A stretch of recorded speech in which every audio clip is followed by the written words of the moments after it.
I remember that night I launched Facebook from that little dorm in Kirkland House.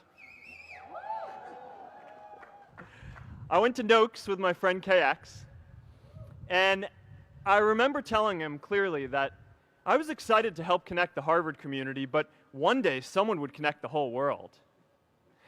The thing is, it never even occurred to me that that someone might be us.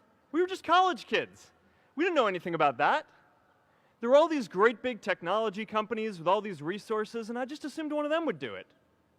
But this idea was so clear to us that all people want to connect. So we just kept working on it, day after day after day. And I know that a lot of you are going to have your own stories just like this. A change in the world that seems so clear that you are sure someone else is going to do it. But they're not. You will. But it's not enough to have that purpose yourself. You also have to create a sense of purpose for others. And I found that out the hard way. You see, my hope was never to build a company. I wanted to have an impact. And as all these people started joining us, I just assumed that that's what they wanted to do too. So I never took the time to explain what it was that I hoped we'd build. A couple years in, some big companies wanted to buy us. I didn't want to sell. I wanted to see if we could connect more people. And we were building the first version of Newsfeed at the time, and I thought, if we could just launch this, it could change how we all learn about the world.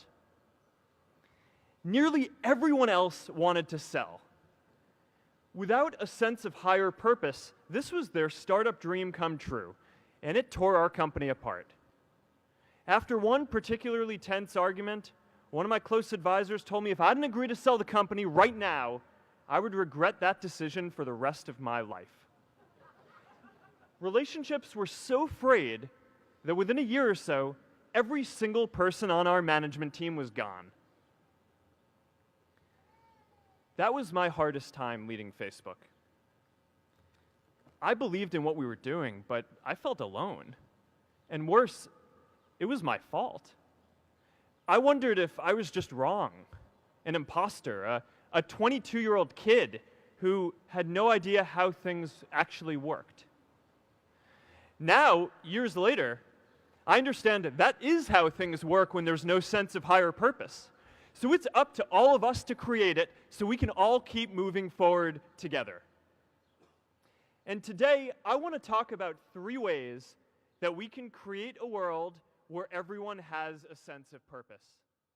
By taking on big